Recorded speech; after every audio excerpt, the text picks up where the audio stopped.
La semana pasada nosotros terminamos en el versículo 15 del primer capítulo, en donde hablamos de los obstáculos que Pablo tenía para poder llegar hasta Roma. Hoy vamos a leer el versículo 16 y el 17 y vamos a seguir avanzando en el tema que Pablo va a desarrollar, que el primer tema que Pablo desarrolla tiene que ver con la justicia, la revelación de la justicia de Dios, ¿no es cierto? Entonces vamos a leer el versículo 16 y el versículo 17. Porque no me avergüenzo del Evangelio, porque es poder de Dios, para salvación a todo aquel que cree, al judío primeramente y también al griego. Porque en el Evangelio la justicia de Dios se revela por fe y para fe, como está escrito, mas el justo por la fe vivirá. Amén. Muy bien. Lo primero que Pablo dice ahí es, no me avergüenzo del Evangelio. ¿Por qué él dice esto? Porque está siendo presionado por un montón de gente que dice que él tiene miedo de ir a Roma y de predicar en el imperio. Pero él deja bien en claro que no tiene ningún temor y que él no se avergüenza del Evangelio de Jesucristo. Al contrario, el Evangelio de Jesucristo ha sido para él una tabla de salvación, ha sido la puerta de felicidad, porque él deseaba servir a Dios de todo corazón desde niño. Por eso estudió a los pies de Gamaliel y por eso se involucró en el Sanedrín, aunque él estaba equivocado en la forma en que estaba desarrollando su fe, pero él lo hacía con la mejor intención, lo hacía con la intención de servir al Señor. Entonces él dice, yo no me avergüenzo del Evangelio. El Evangelio ha sido una bendición para mí, es poder para salvación. Esa palabra que usa ahí, poder para salvación, usa la palabra dunamis en griego. La palabra dunamis es una palabra que tiene doble aplicación, porque de la palabra dunamis, por ejemplo, sale lo que es dinamita, y de la misma palabra dunamis griega sale lo que es dínamo. Entonces, lo que Pablo está diciendo cuando dice que, o lo que quiere decir cuando dice que el Evangelio es poder para salvación, usando la palabra dunamis, es que el Evangelio es tanto poder destructivo, es dinamita de Dios, destruye las obras del diablo, ¿sí? Como dinamita de Dios destruye las obras del diablo, como poder positivo, porque como dínamo es un generador, es una fuente de energía, es una fuente de fortaleza. Por ejemplo, una de las cosas que dinamita el Evangelio es el imperio de la muerte. El imperio de la muerte que reinaba sobre los hombres es dinamitado por el poder del Evangelio. Óiganlo al apóstol Pablo decir, ¿dónde está, oh muerte, tu aguijón? ¿Dónde está, sepulcro, tu victoria? ¿Pero por qué dice eso? Porque Jesucristo venció a la muerte luego de estar 3 días en el sepulcro y resucitó de los muertos. Entonces, la noticia del Evangelio es que la muerte ya no es un problema, no es algo que no se puede solucionar, sino que hay una solución para la muerte, tanto física como espiritual, y es recibir el Evangelio de Jesucristo. Si recibimos el Evangelio de Jesucristo, la muerte física se soluciona en el arrebatamiento.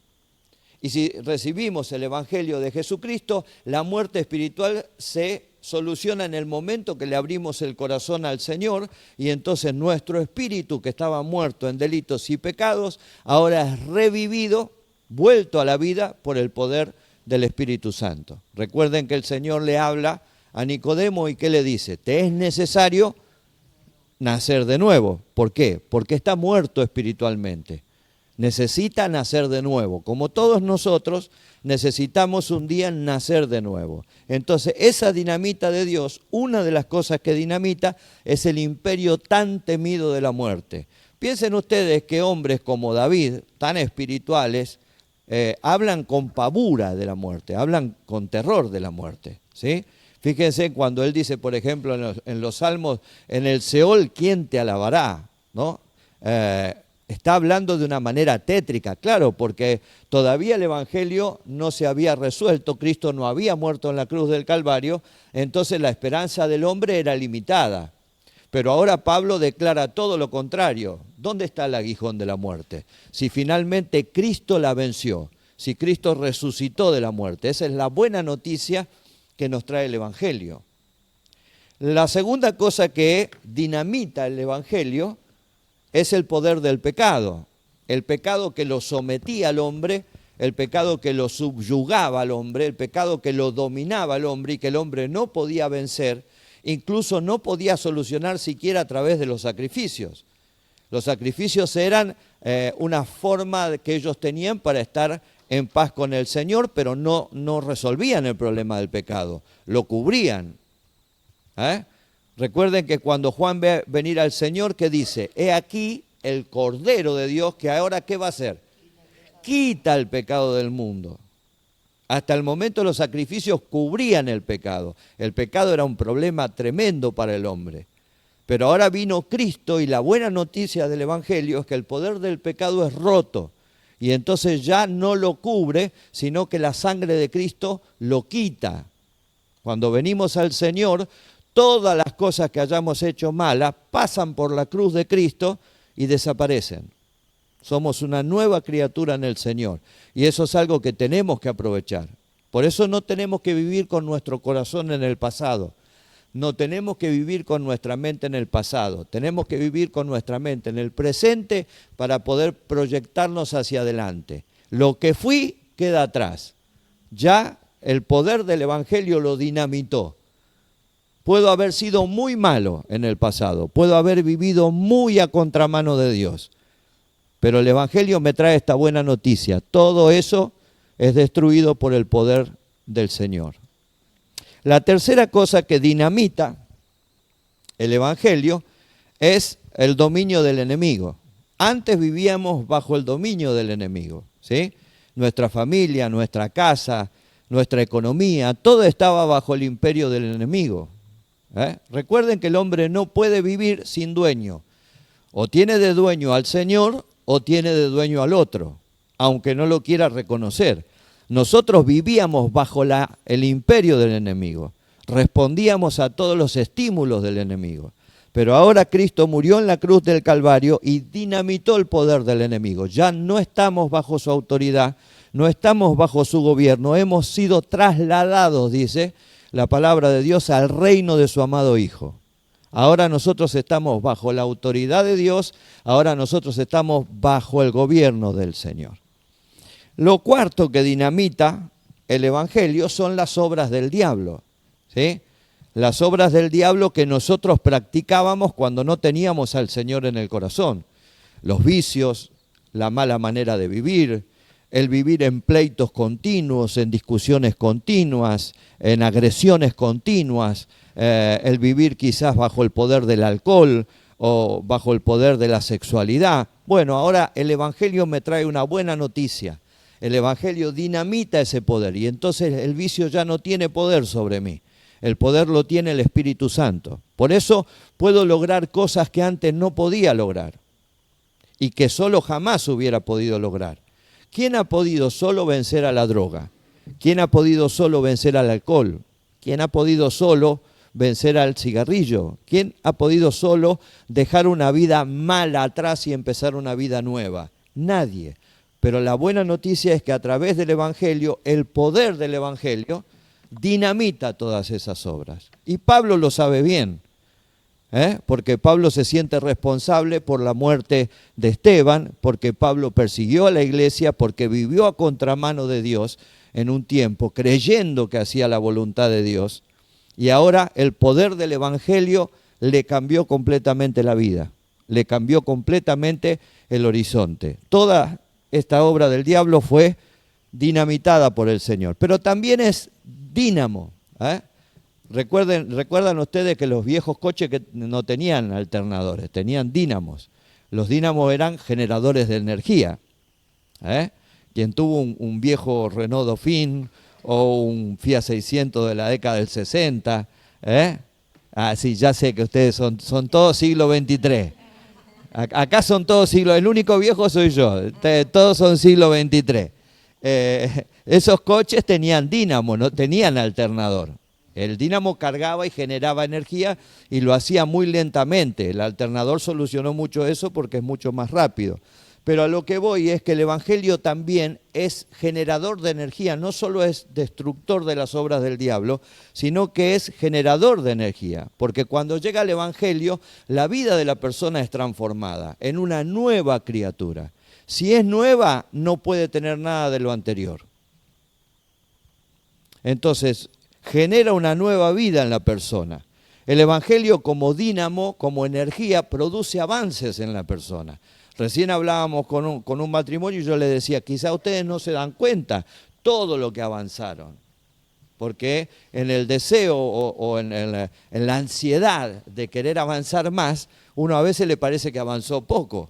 Pero en realidad, si uno se pudiera sentar y analizar y mirar los años que han pasado desde que estamos en el Señor, nos daríamos cuenta de los avances que hemos logrado en el Señor, de cómo hemos ido creciendo en las cosas del Señor, en todo aspecto, y cómo eso ha mejorado toda nuestra vida, incluso nuestra vida social, nuestra vida económica, todo fue mejorando. Fuimos logrando pasito a pasito avances, porque el Evangelio es así. Mi mamá decía que en el Evangelio uno no se podía detener, tenía que caminar siempre, avanzar siempre. El Evangelio te invita siempre a avanzar, siempre a ir para adelante. Este poder del Evangelio, que es generador, restaura la comunión con Dios. La comunión que estaba perdida con Dios, ahora es restaurada por el Evangelio. Ahora tenemos paz para con Dios, por medio de Jesucristo, dice el apóstol, ¿no es cierto? Pero no solamente tenemos paz para con Dios, porque esa paz que tenemos para con Dios se traduce también en paz para las personas que nos rodean, ¿sí? Tenemos que lograr que esa paz que recibimos de parte del Señor, que nos puso en comunión con el Padre, que nos puso en situación de amistad con el Padre, también se empiece a dar en cuanto a nuestro entorno. Para Dios es muy importante que nosotros traslademos esa experiencia que tenemos con Él a nuestra familia, a nuestros amigos, a nuestros seres queridos, que no quede solamente en una relación mística o espiritual, sino que se pueda ver todos los días, que nosotros lo podamos llevar todos los días. Nosotros tenemos que ver la paz de Dios en nuestra casa, nosotros tenemos que ver la comunión con Dios en nuestra casa y tenemos que luchar por eso. Cada uno de nosotros tiene que luchar por eso. El Evangelio como generador de energía es una luz que me aclara el camino que tengo que seguir, ¿sí?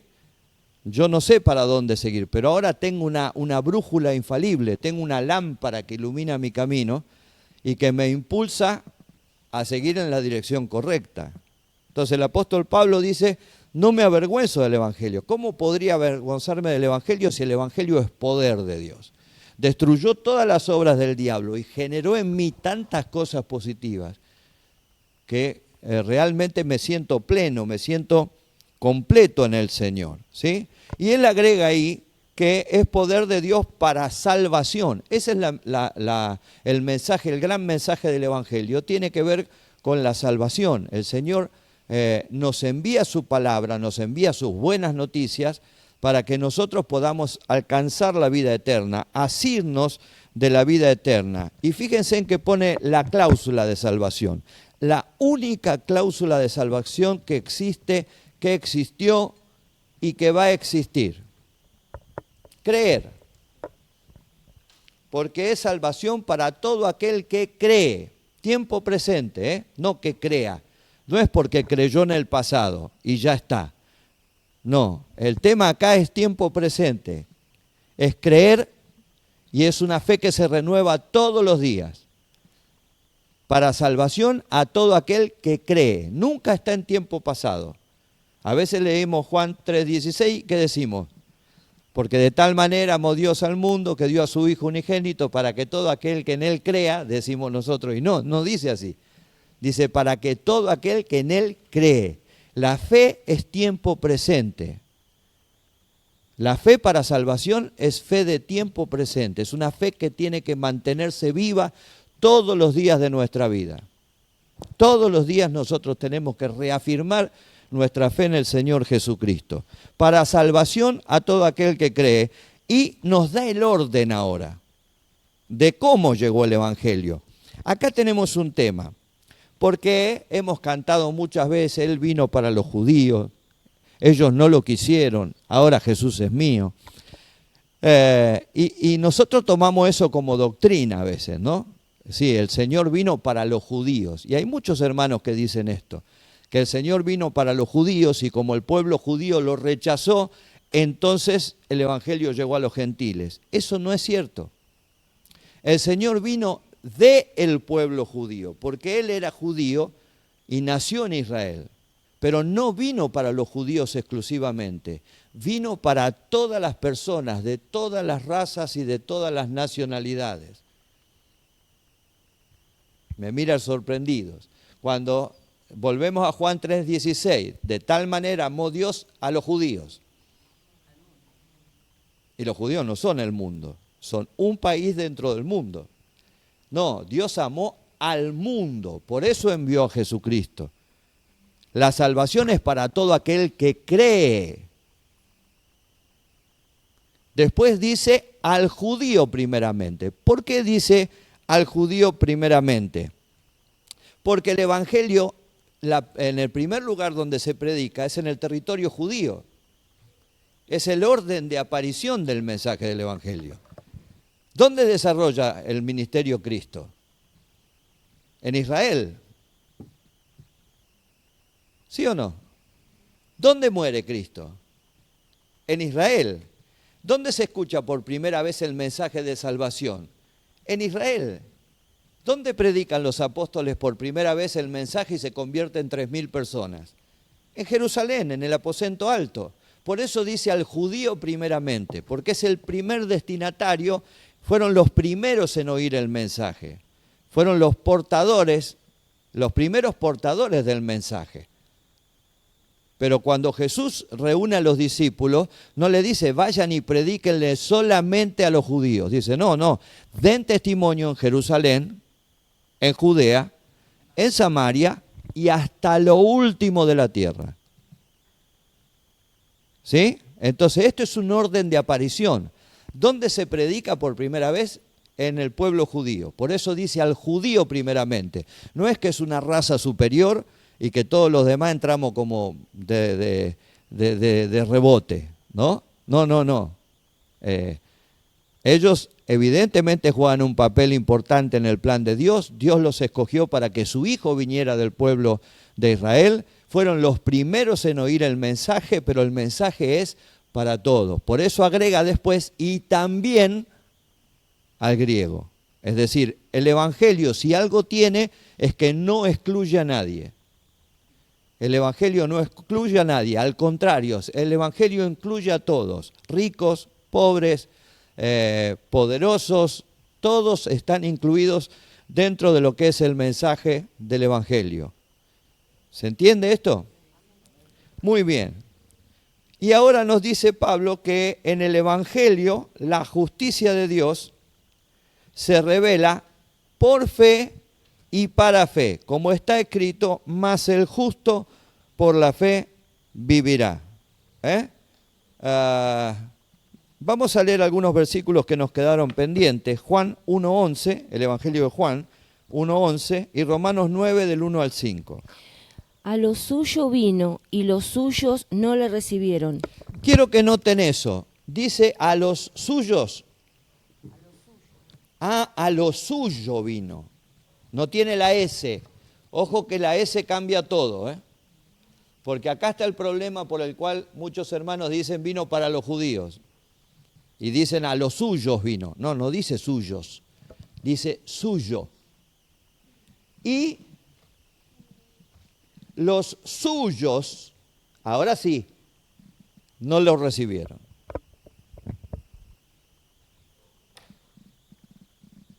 ¿Se entiende? A lo suyo vino. ¿Qué está queriendo decir? Vino a su obra. Vino con el propósito de dar la vida para que tengamos vida en abundancia. Vino para revelarnos al Padre. Esa era su obra, eso era lo suyo. ¿Sí? Pero fueron los suyos, sus compatriotas, sus parientes, los que rechazaron el Evangelio, no lo quisieron recibir. Por eso es importante cuando leemos, leer detenidamente, porque una letra cambia completamente el sentido de la oración. El otro versículo. Verdad digo en Cristo, no miento, y mi conciencia me da testimonio en el Espíritu Santo, que tengo gran tristeza y continuo dolor en mi corazón, porque deseara yo mismo ser anatema, separado de Cristo, por amor a mis hermanos, los cuales son mis parientes según la carne, que son israelitas, de los cuales son la adopción, la gloria, el pacto, la promulgación de la ley, el culto y las promesas, de quienes son los patriarcas, y de los cuales, según la carne, vino Cristo, el cual es Dios sobre todas las cosas, bendito por los siglos de los siglos. Muy bien, ahí Pablo nos enumera todas las bendiciones que Dios le dio a Israel para que Israel transmitiera el mensaje de salvación, cosa que Israel no hizo. ¿Sí? Por algo Pablo está diciendo, yo daría mi vida y cambiaría mi lugar con ellos, que ellos fueran salvos, porque no recibieron el mensaje de salvación, pero la misión de ellos era transmitir el mensaje de salvación. Esto con respecto al punto anterior que estábamos hablando, que es al judío primeramente, ¿sí? Dios los escoge, Dios les da una misión y ellos no la cumplen a esa misión. Pero ahora el Evangelio es abierto, viene por Cristo que es judío y de ahí se distribuye al mundo entero. También al griego, el Evangelio es para todos. Juan 3:16, que ya lo mencioné, y vamos a leer Hechos 10, del 9 al 16. Al día siguiente, mientras ellos iban por el camino y se acercaban a la ciudad, Pedro subió a la azotea para orar cerca de la hora sexta, y tuvo gran hambre, y quiso comer, pero mientras le preparaban algo, le sobrevino un éxtasis. Y vio el cielo abierto, y que descendía algo semejante a un gran lienzo, que atado por las 4 puntas era bajado a la tierra, en el cual había de todos los cuadrúpedos terrestres y reptiles y aves del cielo. Y le vino una voz: levántate, Pedro, mata y come. Entonces Pedro dijo: no, Señor, porque ninguna cosa común o inmunda he comido jamás. Volvió la voz a él la segunda vez diciendo: lo que Dios limpió, no lo llames tú común. Esto se hizo 3 veces, y aquel lienzo volvió a ser recogido en el cielo. Muy bien, Pedro tiene una cultura muy judía, no le quiere predicar a los gentiles, porque él piensa que el Evangelio es solamente para los judíos, y Dios le da una revelación en estado de éxtasis, ¿sí? Siempre el éxtasis se da cuando Dios va a dar una revelación a la persona, no se da porque sí, y él recibe esta revelación de que el Evangelio es para todos, de que él no tiene que llamar común o inmundo a las personas, sino que tiene que predicarles el Evangelio porque Dios lo limpió. ¿Sí?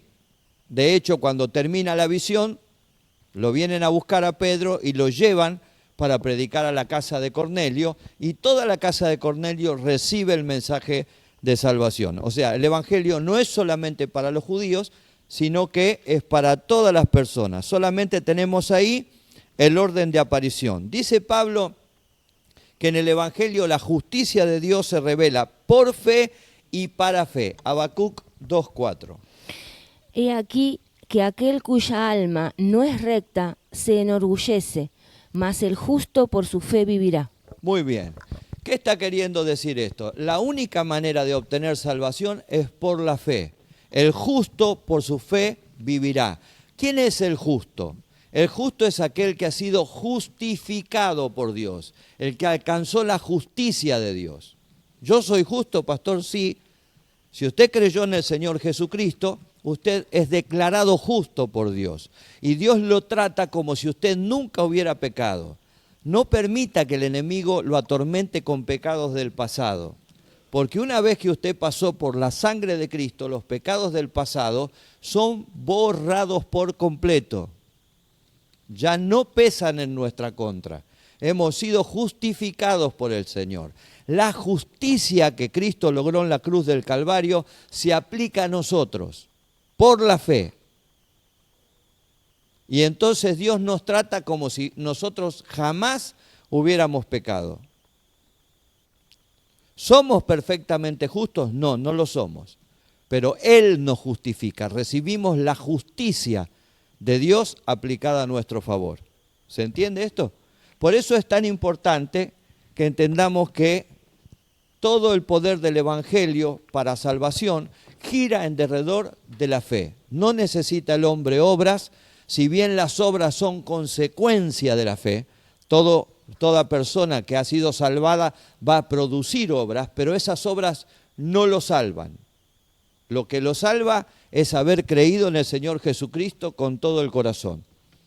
Nada que nosotros podamos hacer nos alcanza la salvación. La palabra que usa para justicia ahí es la palabra griega dikaiosune, que se escribe con K, ustedes la tienen ahí en el material, y se traduce como yo te justifico o justicia contada. Es decir, Dios aplica la justicia de Cristo, que Él sí era perfectamente justo, perfectamente santo. Él aplica la justicia de Cristo en nuestro favor. Amén. El hombre necesita y debe ser justificado por causa de la ira de Dios. ¿Qué es lo que le despierta la ira de Dios? La ira de Dios la despierta el pecado. Entonces, esa demanda que Dios tiene por causa del pecado necesita ser saciada. Y la única manera de que se sacie es a través de recibir la justicia de Cristo, a través de recibir la justicia de Dios en nuestra vida. Nosotros merecemos la ira de Dios, porque somos pecadores, o éramos pecadores, ¿sí? Y aún a sabiendas muchas veces hicimos cosas en contra del corazón de Dios. Así que lo merecíamos. Pero por la justicia de Dios, Dios nos exime del castigo.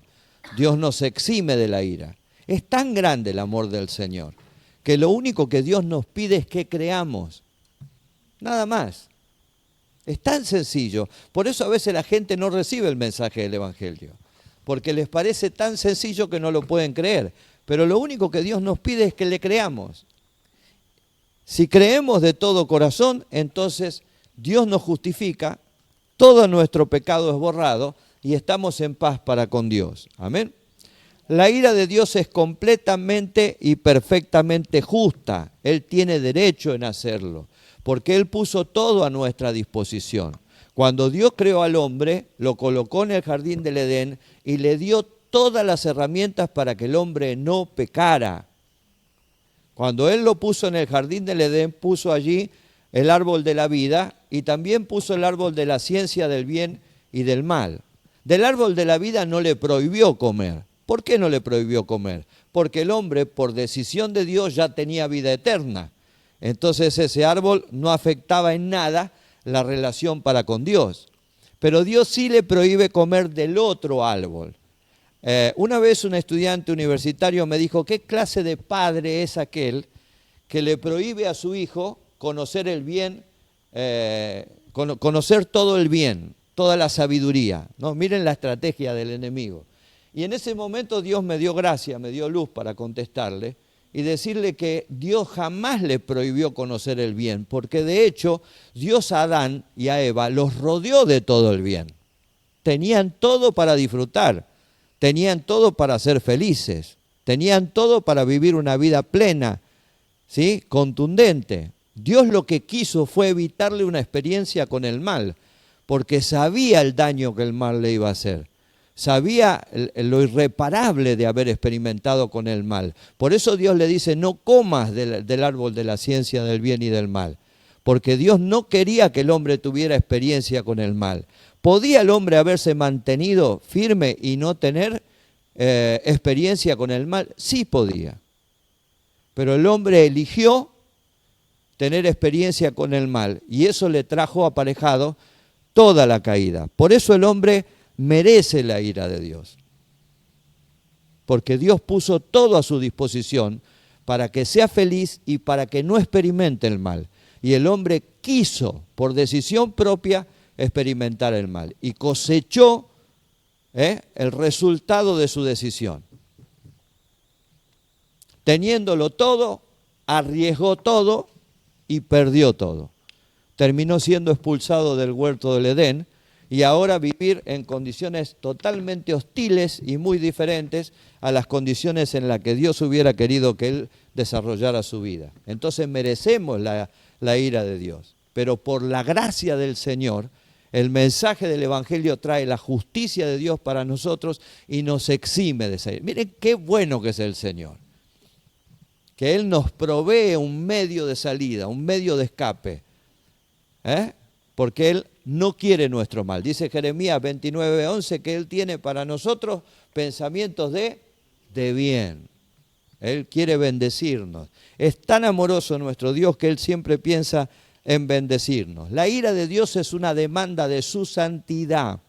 Piensen que la santidad de Dios es el atributo más importante que Dios tiene. Por eso hay ángeles dedicados a resaltar su santidad.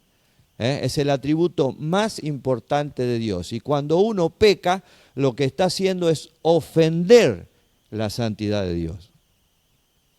Entonces, cuando ofendemos la santidad de Dios, estamos comprando la ira de Dios. Estamos echándonos encima la ira de Dios.